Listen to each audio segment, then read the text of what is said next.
สวัสดีครับผมนินนาแดงเนียมหัวหน้าห้องปฏิบัติการสารสนเทศควอนตัมของวิทยาลัยการค้นคว้าระดับรากฐานนะครับวันนี้ก็มีเสวนาเป็น Special Public Seminar เป็นเสวนาพิเศษโดยดร.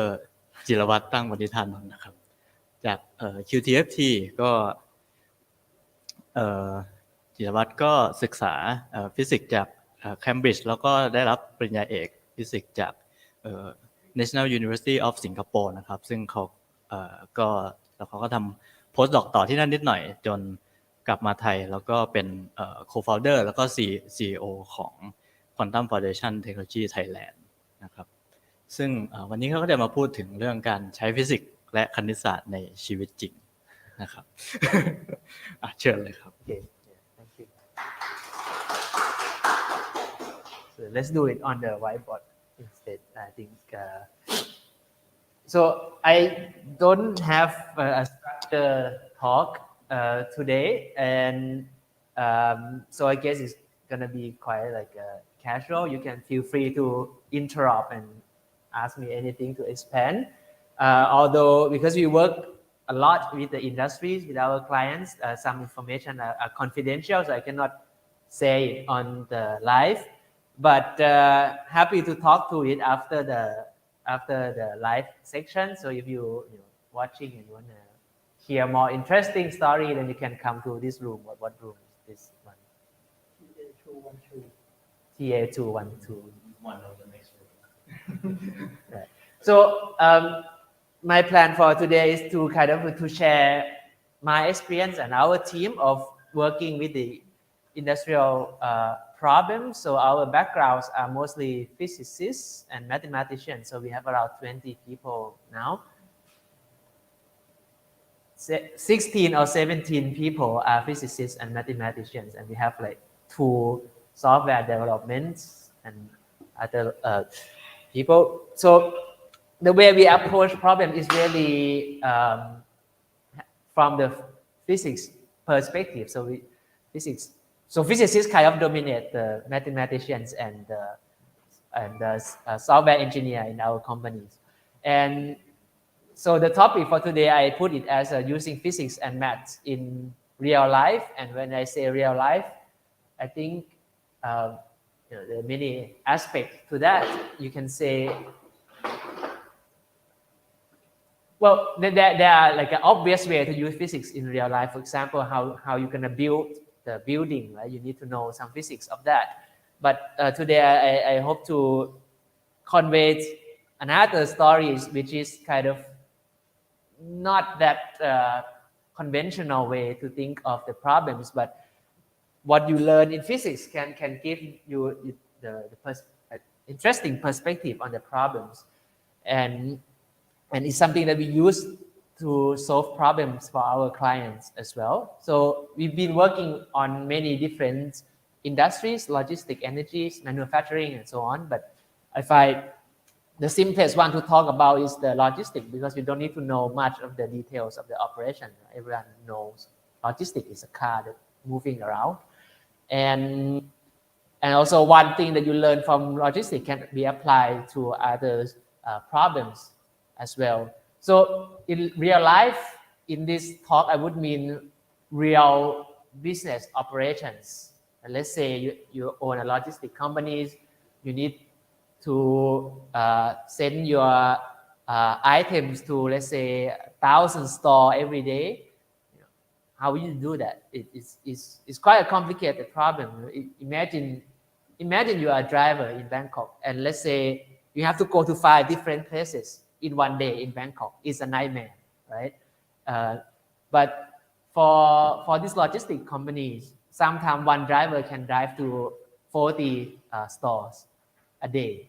So if your company might own like 50 cars, so you visit like 1,000, 2,000 stores, locations every day. Is a kind of a real mess, right? And when you work with the real problems, you cannot assume many assumptions like something uniform, something constant. You need to take everything into account because this is the real life. Now, And that's kind of interesting because now, as a physicist or mathematicians, we would like to have some framework, mathematical framework to think about these problems. Right? So what do we do when we started to work on this problem? We look at the literature to see what people does, and then you will see this traveling salesman problems, vehicle routing problems. I ran a workshop here, I think last year also. So let me recap the problems again in the mathematical terms, so you kind of familiar yourself. So the problem is the following. So you have a depot, right?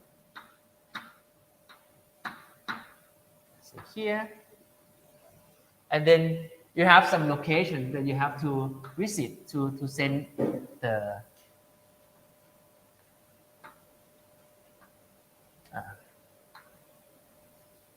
so let's say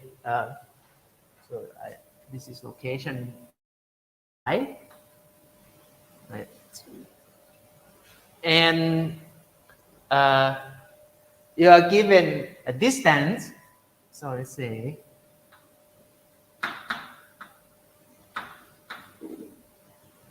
given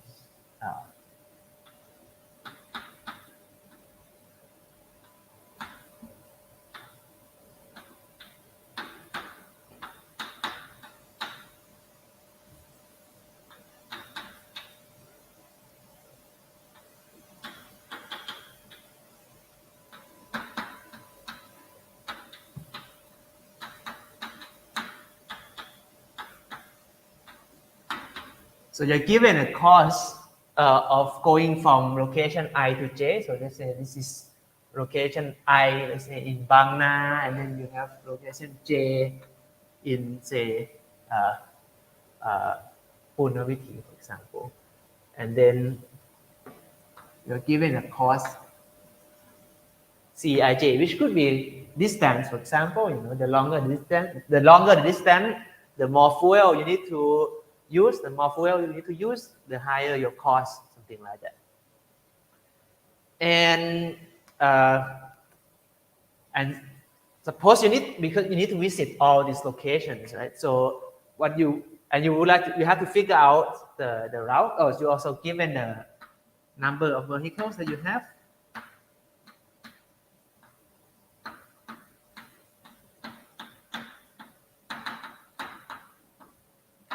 So every vehicle have to depart from a depot because that's where your item is, and then it's go to visit a few locations and then come back. Right? That's kind of one vehicle, let's say. Another vehicle could go like this, and you have k number of them. So you have this k loop. So this is a standard input for if you look at this problem from the literature. I will tell you later why this doesn't work at all. You can kind of guess already that, like, how do you know this number, for example? Okay, and what you need to figure out, we call it decision variables or output.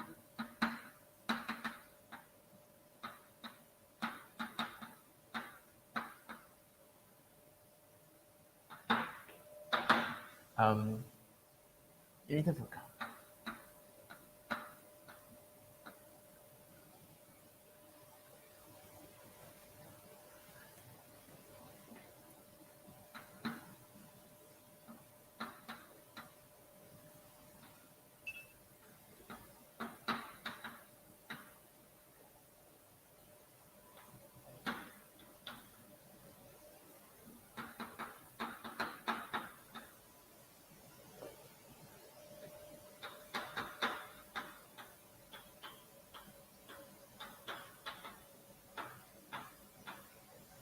So you need to figure out this xij. It can be, so this is, let's say it's 1. It's 1.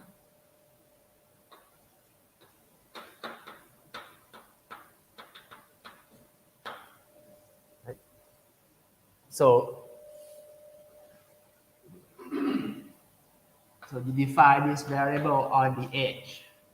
Right. If it's 1, then you go from here to there. If not, then you're not going from there. So quite simple.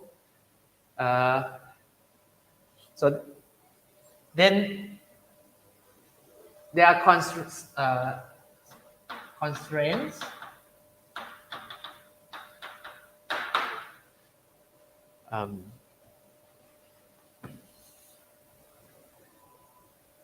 So this, let's say depot is at I equals 0.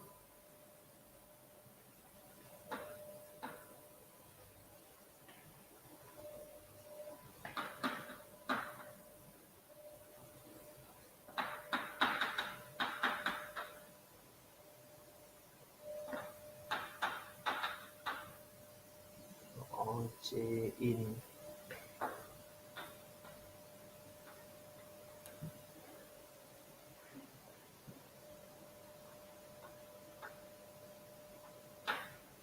so we have also V is a set of location.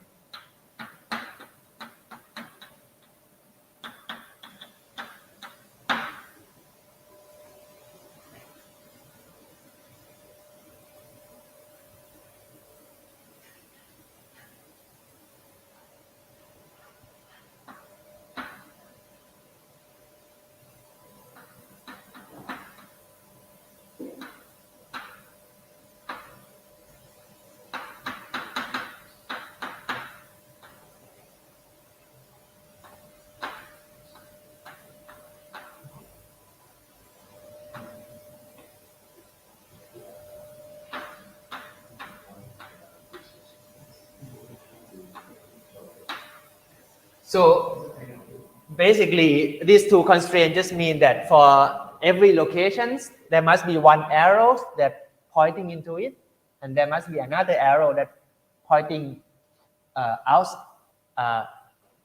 outside of it.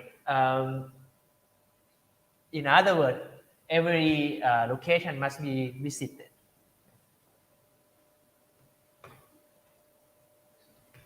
And except, so it has to be one in, one out, except at the depots. So at the depots, what you have is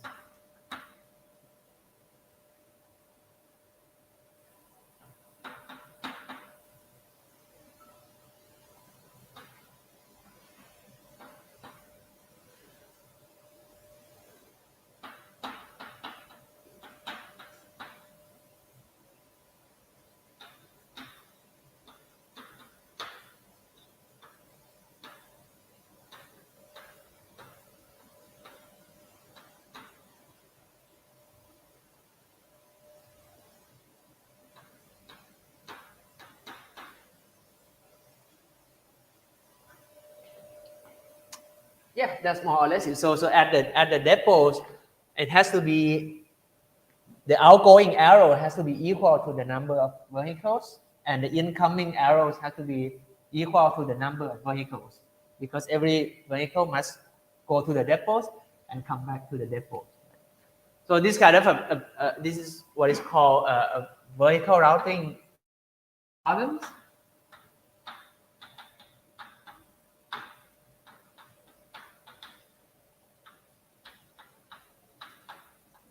Or we call it VRP.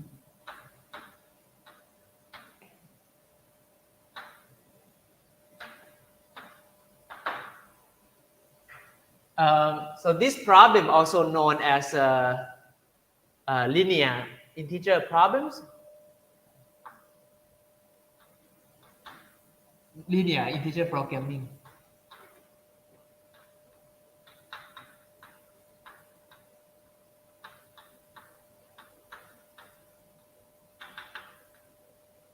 Or LIT. It's linear in the sense that I forgot to write down the objective functions. Let me write it down here.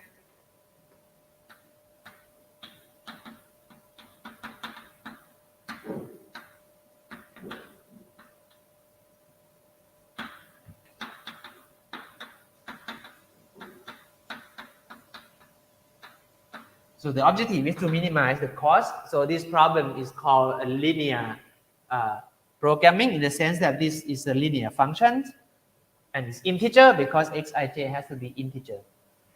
Now, this problem is known to be what is called NP-hard problems.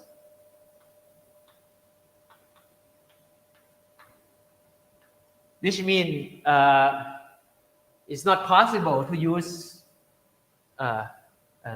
digital or classical computers to solve this problem. Basically, it would take like exponential amount of resources to compute, to calculate this problem. So what you can do is to approximate. So you cannot find the absolute minimum is hard to find, but maybe the one that closer to the minimum, that is actually something that is easier to find. And in many cases, there are very efficient algorithms to approximate the solution to these problems.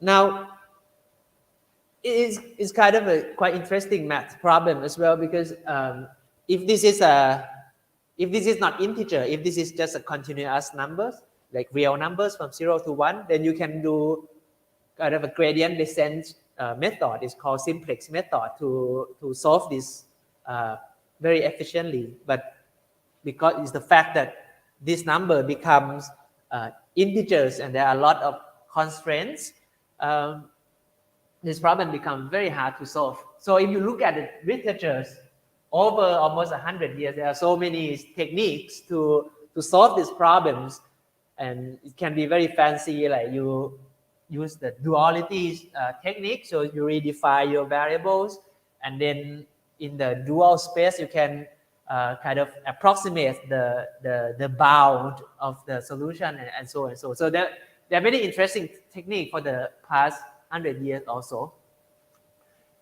But the problem is that this formulation has been discussed since like maybe the Second World War. It's a research field called operations research, right?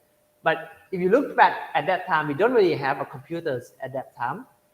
It's just the past maybe 4 or 5 years, 5 to 10 years, that people start to have this digital transformation, so people can really track what's going on in real time, what are the costs and so on. So in that sense, for me at least, I feel this formulation is kind of outdated. It's not really captures what business really need. And well, I did not appreciate this fact when I started working on these problems. I thought, oh, there is here, we understand maths, I can understand this. And there are many solutions on the literature that I can go and read and implement that on the software. So I must have a very powerful solution. And what is interesting is that when I start talking to logistic operators, many companies in Thailand, none of them use this kind of technique. My first reaction was, oh, well, how come they are so like not advanced, so to say, even though there are a lot of optimization software that can solve this problem for them to buy. Why they don't use it? I never understood it until I met one guy. It was a very interesting guy. So he has CTO, Chief Technology Officer, so the highest in the technology side of one of the largest logistic company in Thailand. It's like a B2B logistic. So interesting because he was a professor in operation research in NUS. So on this stuff, so he knew exactly this kind of formulation way better than I do. And he has all the powers in the companies, but in the end, his company used manual planning before he met us.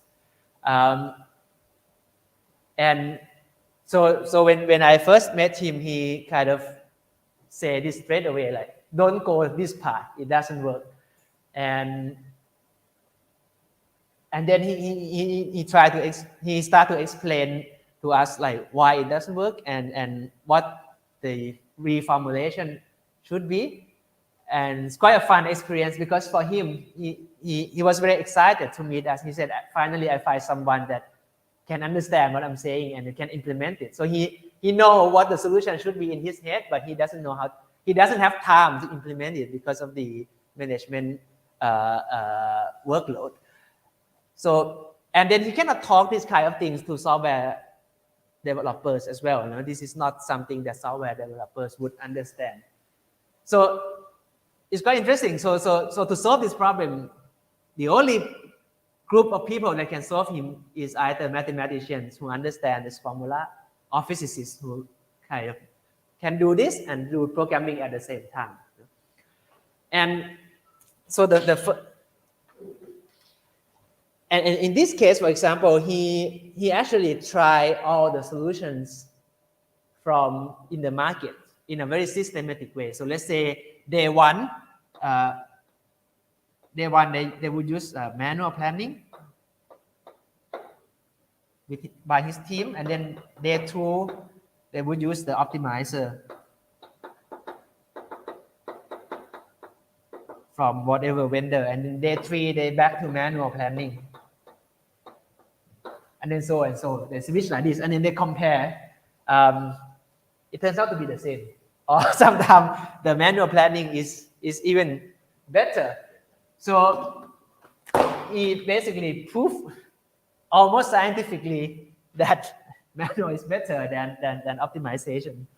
And then it's quite interesting to hear this, because like how on earth that human with no mathematical background or whatever can solve this kind of problem better than some analytical or very powerful numerical techniques. Well, the simplest answer to that is that because this problem doesn't capture the realities, right? This is a math problem, right? When it's like when we physicists we want to understand something about the universe, right? The universe is one thing, right? And then we kind of like the realities, I would say. And then what we do, we map this into some math model, and then we solved it with whatever technique, and then we try to use this solution to infer something about the reality. That's what we do.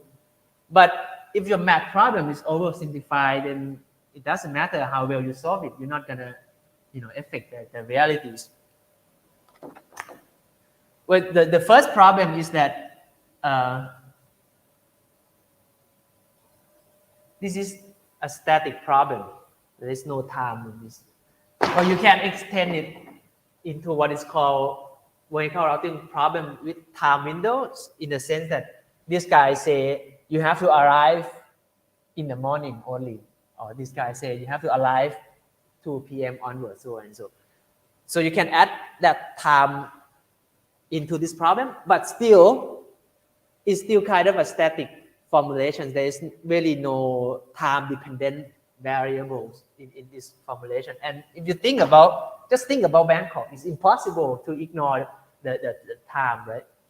So the first problem of this formulation is that, so how do you know this thing? When we solve this problem, in the formulation, you say this is given. In the real life, how do you know this? If you want to go to 2 places in Bangkok, right, and you want to estimate, let's say, the distance or the time it take, what would you do? You Google Map, right? You call Google Map. It's free if you call it like once in a while, not too often. But once you start calling the service a lot, then it starts to charge you. And the Google Map fees is, I think 10 stang. It's in USD. I don't remember much. I think it's 10 stang per call, which is 0.1 baht.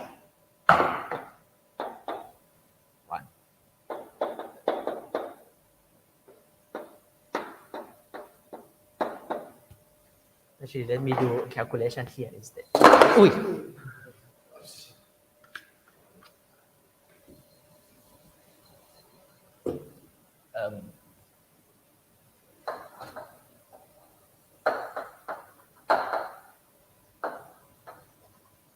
Google Map.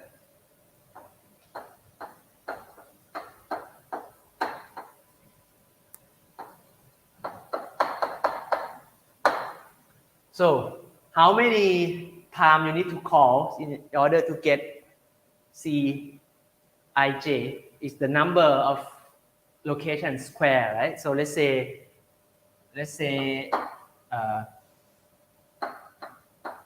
you have 1,000 locations.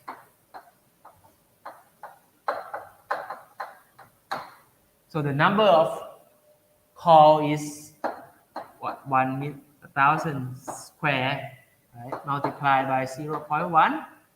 So this is gonna be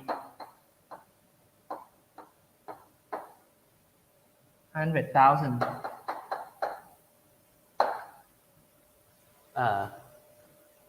Thai baht. And usually, if you travel, it's time dependent, right? This thing in reality, you need to time element as well. If you go from here to there 9 a.m. and you go at noon, the time is completely different. So you have to call it. And also it depends on the day as well, right? Whether it's Monday or Sunday or something like that. So let's say you have to call it every 10 minutes for a week, let's say.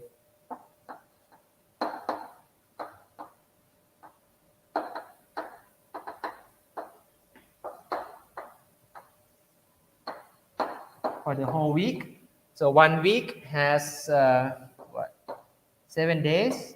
1 day has how many 10 minutes? So it has 24 hours, 6. And then you multiply by these numbers. Can anyone do calculators?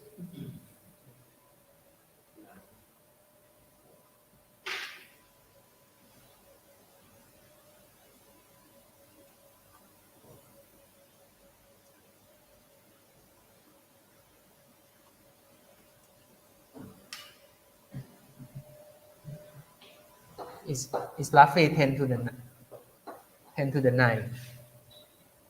So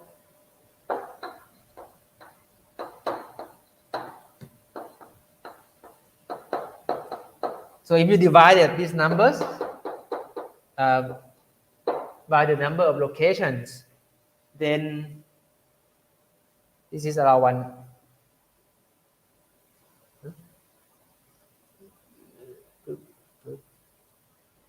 Or 5. So 10 to the 8.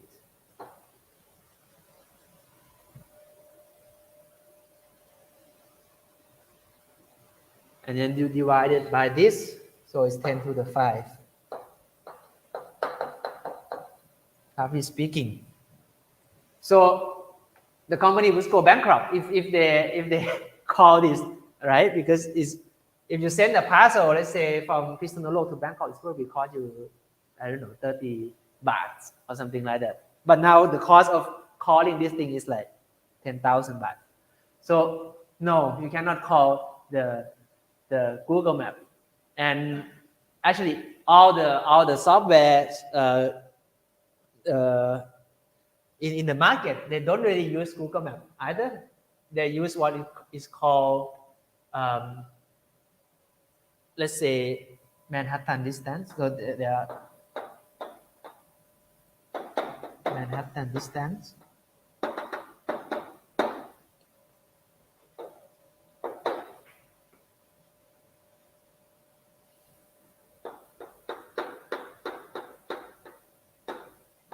I should not use this.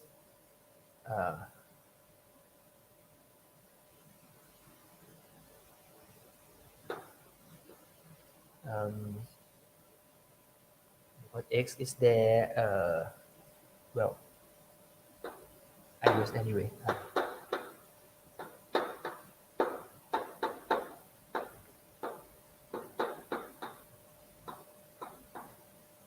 So Manhattan distance. So it's like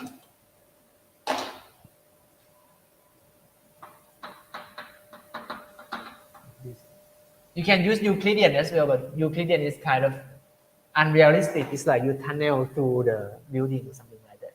So this is more realistic. And if you look at country like cities like Manhattan, is really this kind of this standard in match exactly. But again, this standard doesn't work in Bangkok at all. So and actually, if two locations look very nearby in Bangkok, it doesn't mean that the time from here to here gonna be small, because it can be that you cannot really travel here and there. You need to go all the way to this place. And so one trick that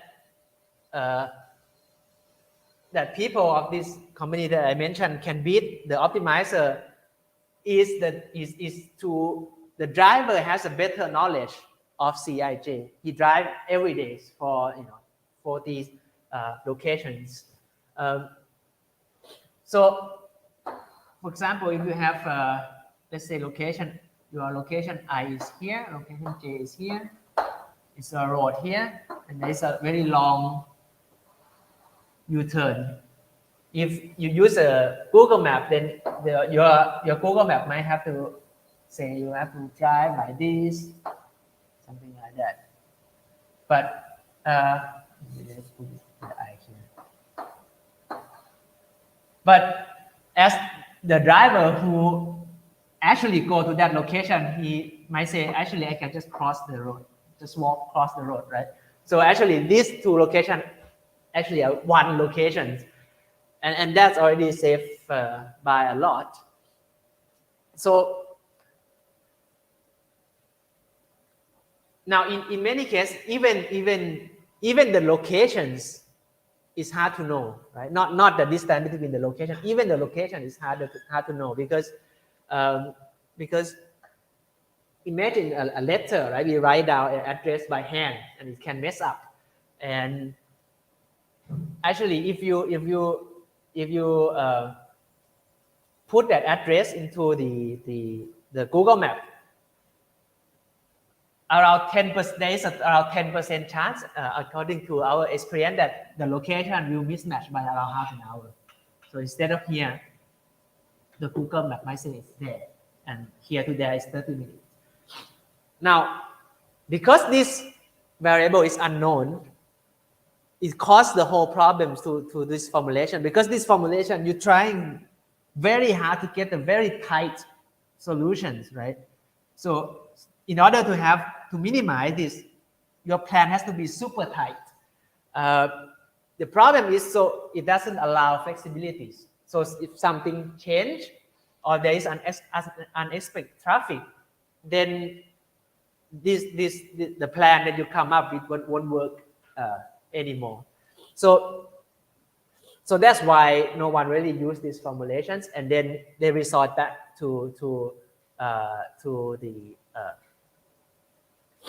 manual plannings. The drivers have better information about the problems. Also, there's a lot of things go into this as well. For example,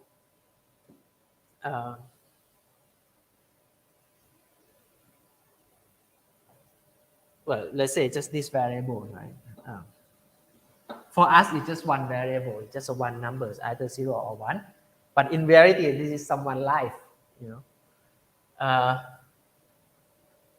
People who drive this part will earn more people who drive this part, because they go to more locations, they get better paid. And it turns out that when you work on this problem, formulations, the optimum solution usually involves someone that go to very few locations. So let's say 2 locations, and the rest go like 10, 20, 30. It's not a problem with this formulation, it's a problem in real life. Because imagine you are this driver, you're not very rich, you actually earn day by day. So let's say you hope that you come to work today, maybe you can go to 10, 20 locations and earn a few $100, but then you can go to 2. Then what you do, you go mad. And it's actually it's a real story that our clients told us as well, that there was one day that this case happened, and the guy got very mad. So he come to the planners with a Sparta, with a sword, trying to kill the planner, and the planner has to hide inside. And sometimes they can come with a gun, So this kind of thing make life harder. So you not just get, this is not the actual objective function in real life. In real life, you have many objective functions. Everyone have to be satisfied. This company has to be satisfied. The driver has to be satisfied, and so on. So they pay daily. Like can they pay at the end of the month? Average over? Yeah, then I think they have some base salaries, which is very low, like a few thousand baht a month, which is not enough. And so it's kind of, when you work with the drivers they themselves can cause problems as well. Like if you don't have a clear incentive, then they will try to be as lazy as possible. I drive very slow. I can go to only 2 places today or something like that. So the companies have to push this constraint to them as well. So it's kind of quite a real mess over there. And another problem is that usually so let's say this is the one day, so midnight, and then midnight. What happens normally, let's say around 6 p.m., 6 a.m., the planner will have some plans, and then around 8 a.m. or so, then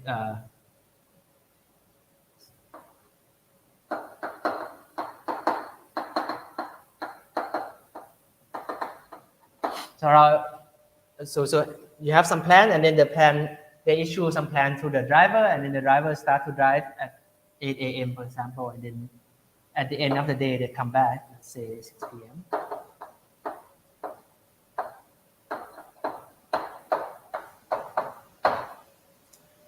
Now, usually when we talk about this formulation, we talk about this plan. So it's a plan that used before transit. So this is called before transit.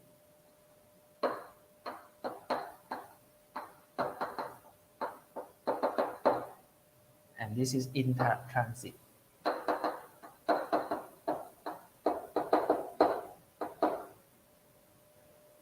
Before digital transformation, it's impossible for the operators to have any information about in-transit operations. Right? You need the GPS, you need the database, so and so. So it's only 5 years or so that information about this part start to be available, and you can see quite easily why this problem cannot be immediately applied to this part. Because this part is where the mess happens, right? Things change, the traffic, and so and so.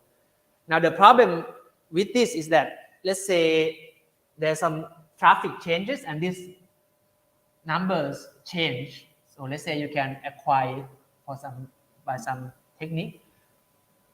When this one change, the plan gonna change very drastically, even though this can change very small. The deviation is that usually, if you look at the cost function landscape of this guy, you're gonna have something like this, right? So, and let's say at time, and let's say this is the configuration of this is your configuration of your plan. So let's say at time 6 a.m., your optimum one is like here. But then, which is not very different to that. But then at, let's say 10 a.m., situation change, and then your cost function becomes like, let's say, like this. Let's say it becomes like this. So the optimum change to this part. So then you need to change your plan quite a lot. And that's a problem because things already happened. You cannot change the plan on the fly. And this is another real story that we heard from our clients. So all this information we get by drinking with them, we cannot get from like in the formal setting. So imagine a driver, right? So you have a truck,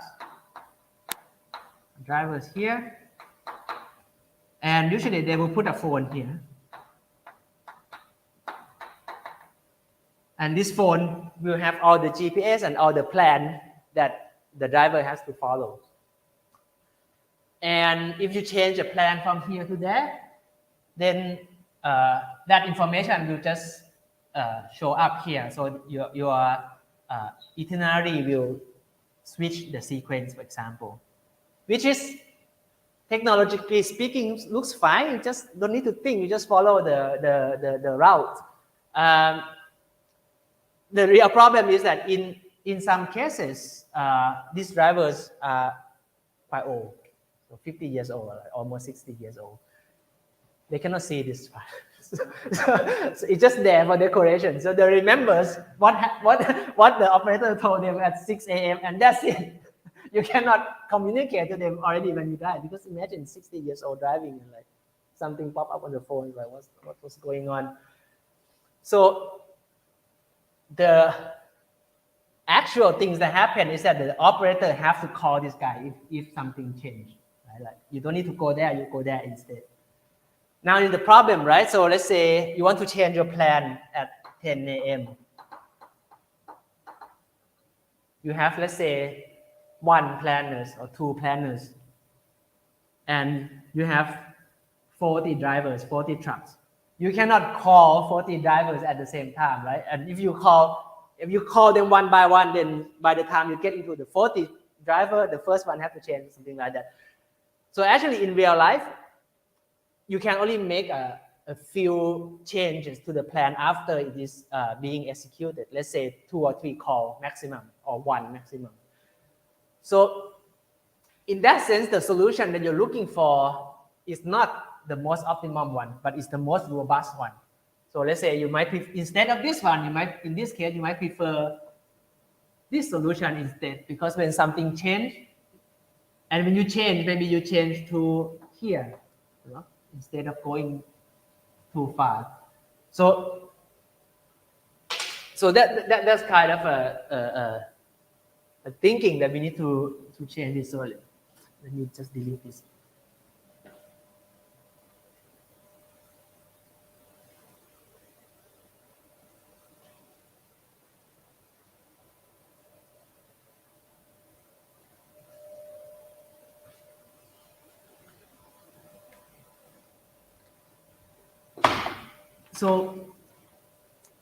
So we as a physicist, right, we see this math, understand the math, we understand the problem, so then we start to ask ourselves, so what do we do, how do we solve this problem, how do we even think of this problem, should we formulate it?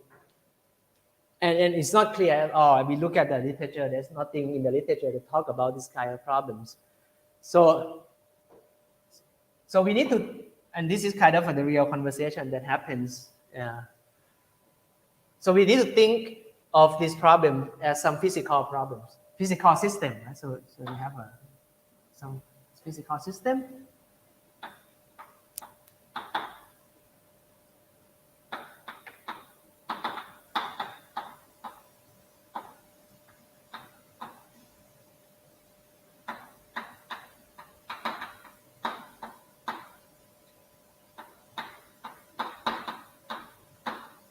So you have components like trucks, driver, customers, because customers here can change quite a lot as well. Like, imagine you order someone from some like you buy something online, right? And then they come to your house and you say, "I'm sorry, I'm not free. Can you come again in the next hour or so?" So there's a lot of uncertainties from the customer as well. Actually, another funny story that we heard is that usually when we formulate this in the traditional way, right, the math way, there is something called service time. Basically, it's how long it takes to service one customer.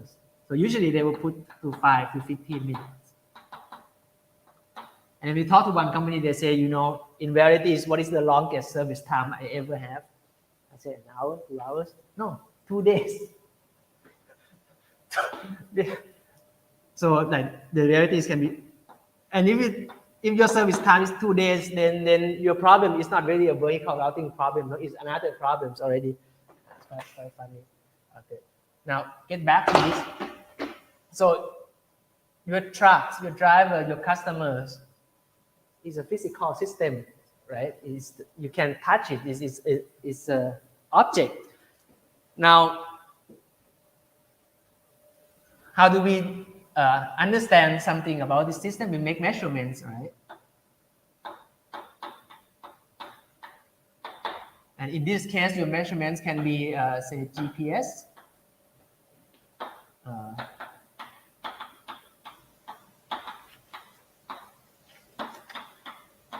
So driver app, sometimes the driver, when they finish service someone, they will press that like it's done or something like that, or the customer side, something like that. So there's some information that you can take to infer the state of the system.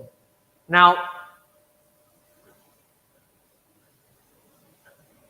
what does this information tell us? It tells us about the state of the system.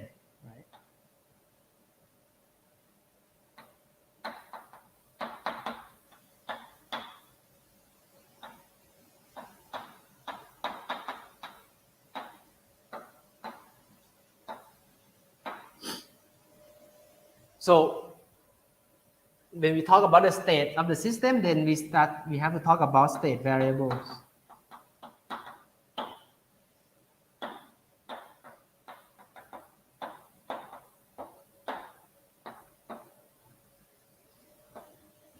Let's say I put it psi or S.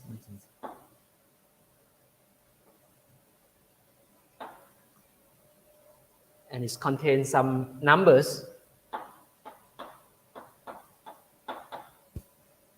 Now, so how do we define the state variables? State variable means that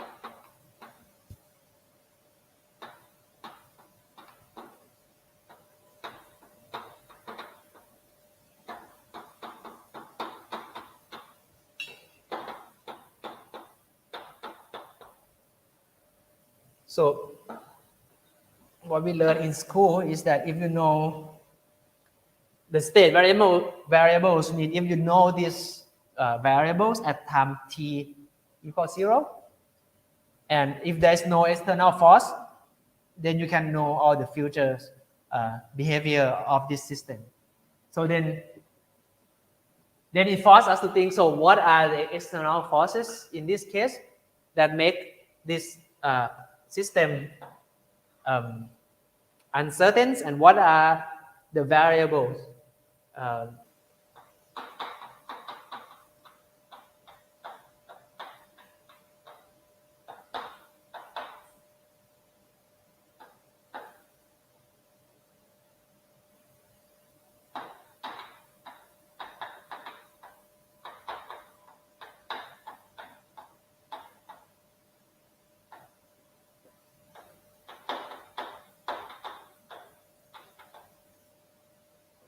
basically anything that change the input of the math problems I mentioned before. So Cij, the traffic, for example, is the external force in this case. If the trucks break down, that's another external forces. If your customer cancel you last minute, that also external forces.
So here is how we define state variables in our case. First is where is your locations. Let's say you fix the velocities. Second is the plan itineraries for each vehicle. And the third one is the order status, whether you have delivered a given customers or not. And you can see why if we know all these informations, then these are my S.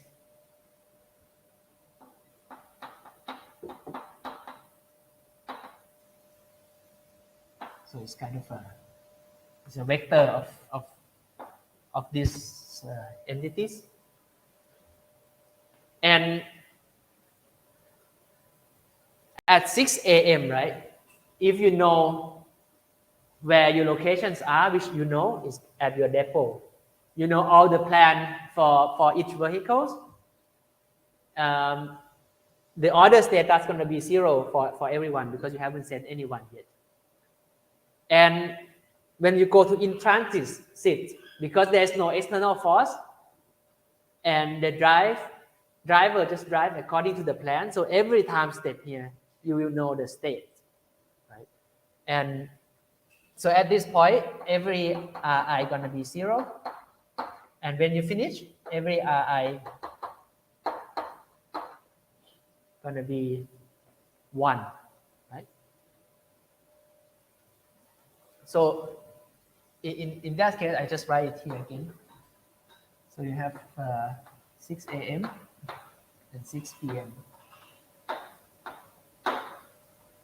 So 6 a.m. you have this.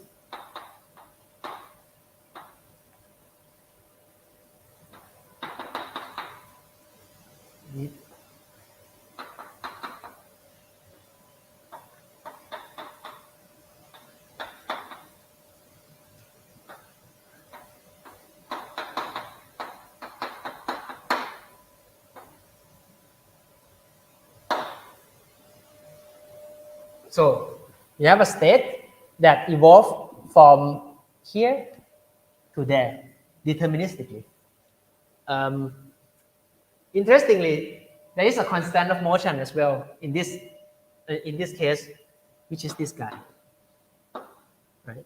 As you go along here, the vehicle location will change, the order status will change because you start to deliver, but this one never change. So this one is kind of a constant of motion, so like conservation of momentum, if you like. Now, so far I haven't done anything. I'm just reformulate the vehicle routing problems into something that looks more physics-like and more dynamics, let's say. So as you go to 10 a.m., something bad happens.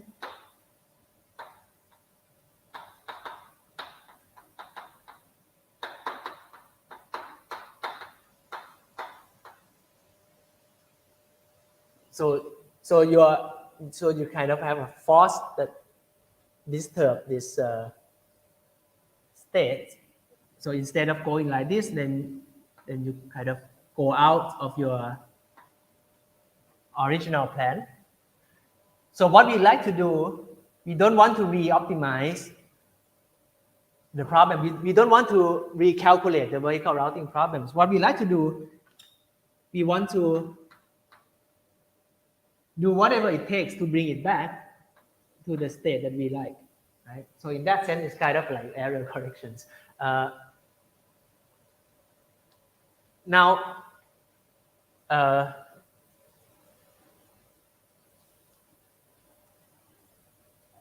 so I write down this at TA,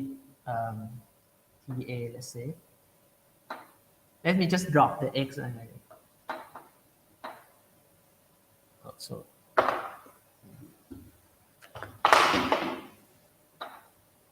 yes.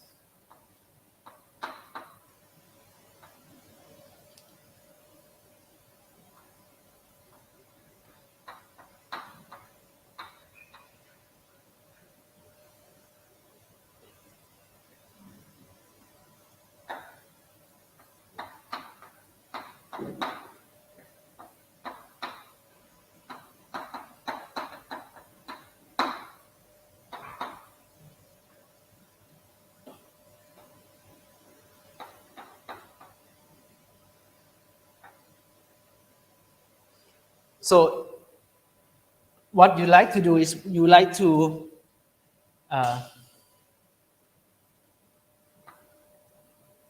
apply some actions, take some actions, so that you get back to the original plan as close as possible. And as I mentioned to you that in reality you cannot change the plan too much, right? You have to change a little bit at a time. So in that sense, in physics, if you think at this as some sort of perturbations, then in physics we would think about what? Zero order, first order,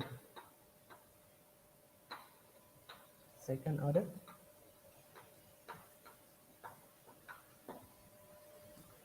right? That's how we do perturbations. So now with this in mind, so we start to think, so what zero order means in our case, what is first and second order mean in our case? Well, first order means one truck, one vehicle.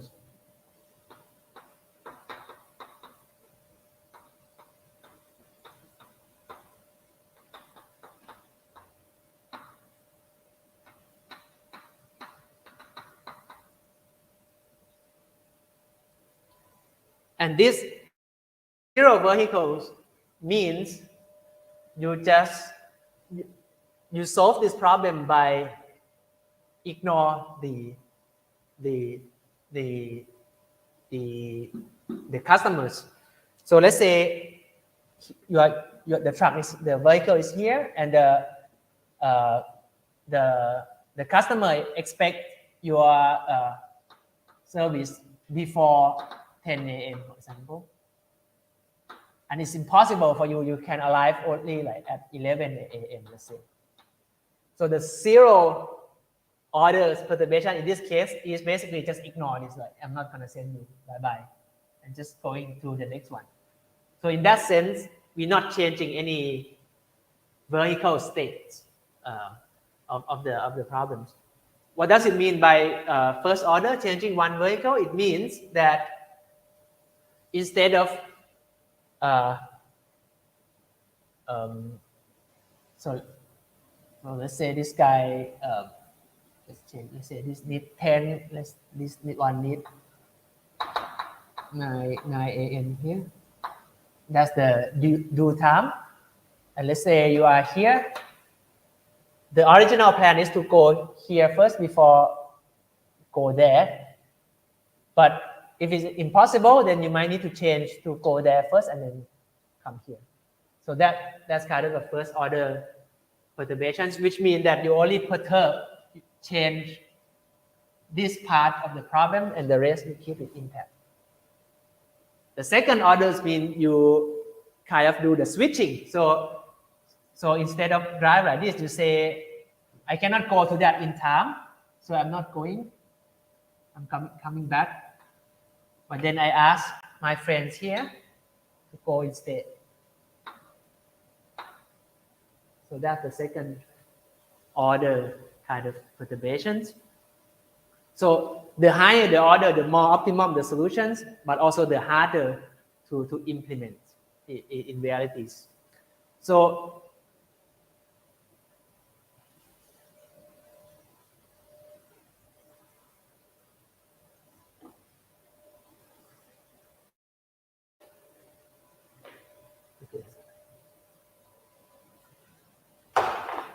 they're just right there.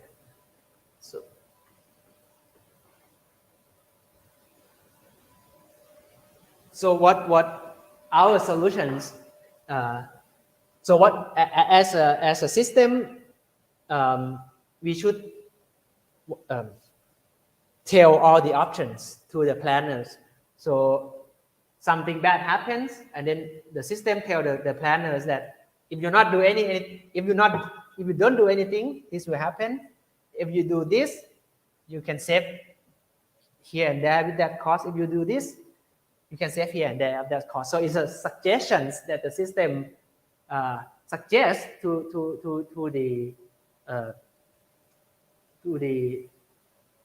the planners, but nothing happens yet, right? It's just a suggestion. So we use this kind of diagrams.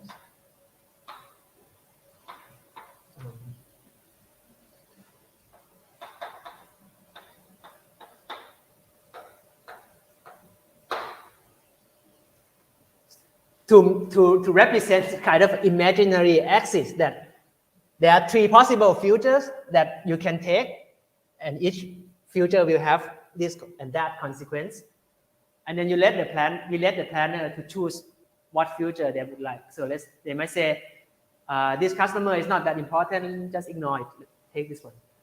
Or they might say, oh, let's change up to one truck or something like that. So we don't know if we are the optimizer, we don't know what the planner will think. So it's kind of probabilistic in the system, from our system point of view.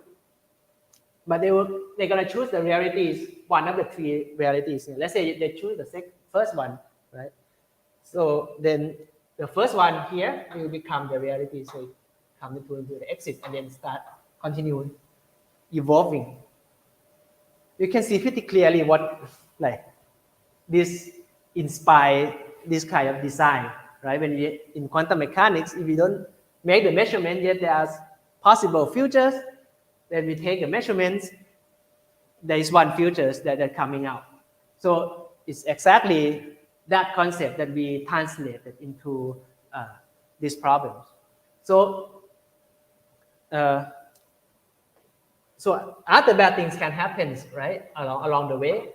And every time it happens, we always record all the possibilities that they can take, and we record which is the realities that the planners take.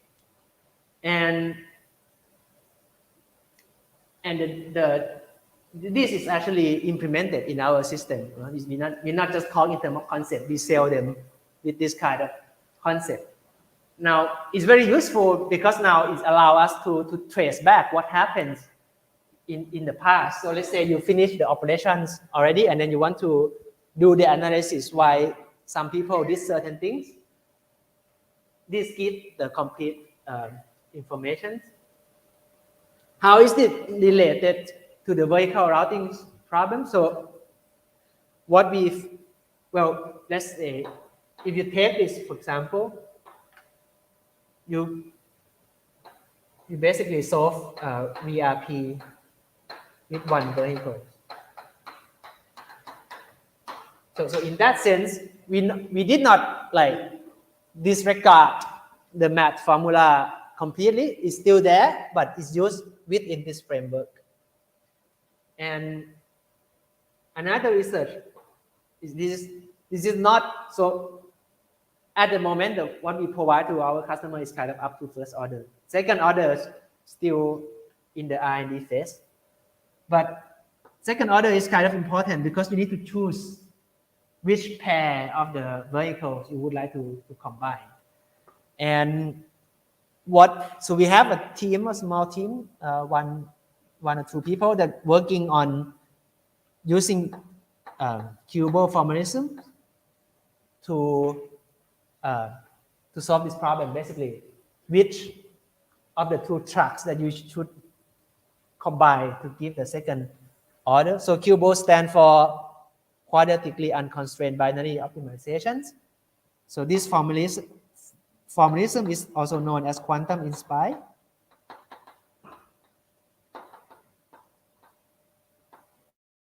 If you look at the math formalism of this problem, it will look like the Ising spin.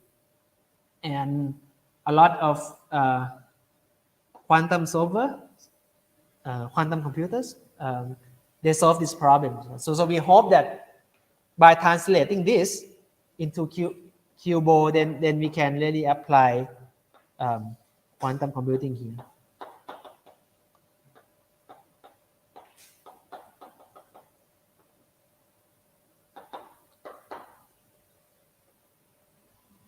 It's still on the development phase, but it's a lot of interesting stuff as well. So one thing that this whole story teaches us, right, is that it's very important to look at the problems and trying to understand it the way it is, not just trying to solve math formalisms. So there are a lot of papers that trying to use quantum computing to solve, let's say, VRP problems. It's an interesting academic exercise, but at least in the case that we experiencing, it means nothing. Like if you say can solve this faster or finding a better solution, and so what? Because this one doesn't really capture what's going on. So we think that so all this is not quantum in that sense, but I think it's something that is necessary to as a road toward the quantum readiness. And I can tell you this more maybe after the live. I can show the real data. This one, so I'm trying to tell you, this is one thing that we use physics in real operations. There's one case that I posted this on Facebook a few weeks ago, that we are working on with the real with the customers, and then one day my teams come in. He showed me some graph, and he doesn't understand what this graph is, and this graph is basically looks like this from this kind of system.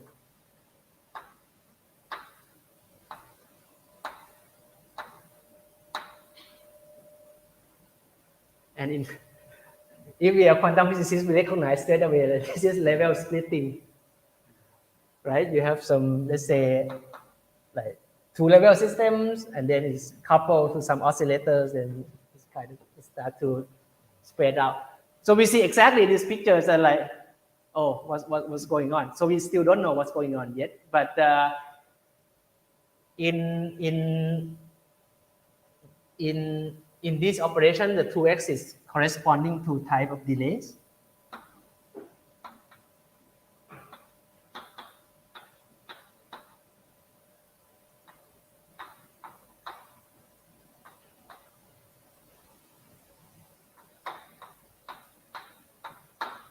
So what my team showed me was that, so he plot a contour graph where the x and y axis are two different types of delay. So I haven't talked about delays in this system at all, but in reality, there's always delay, right?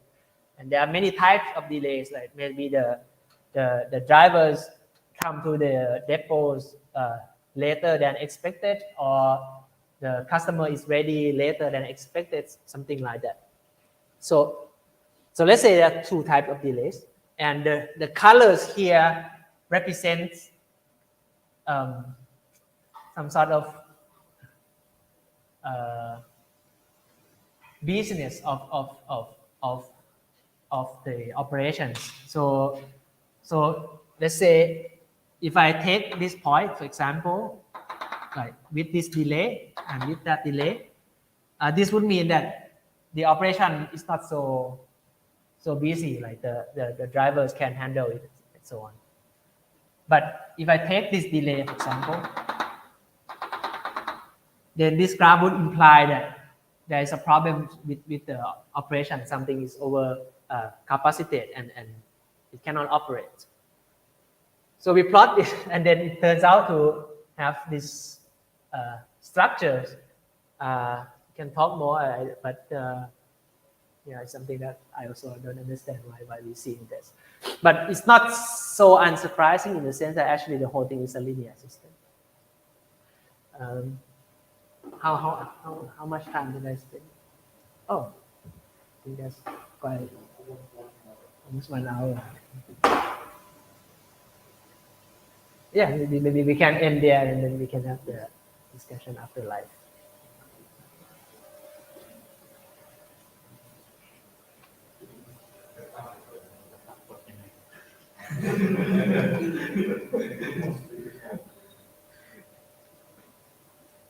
So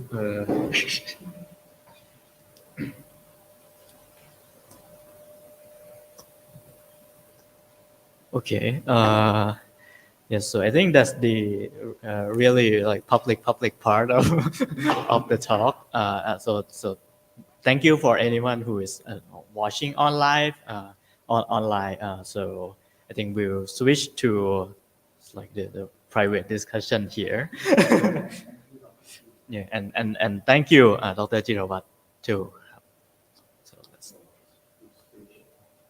Okay. Thank you.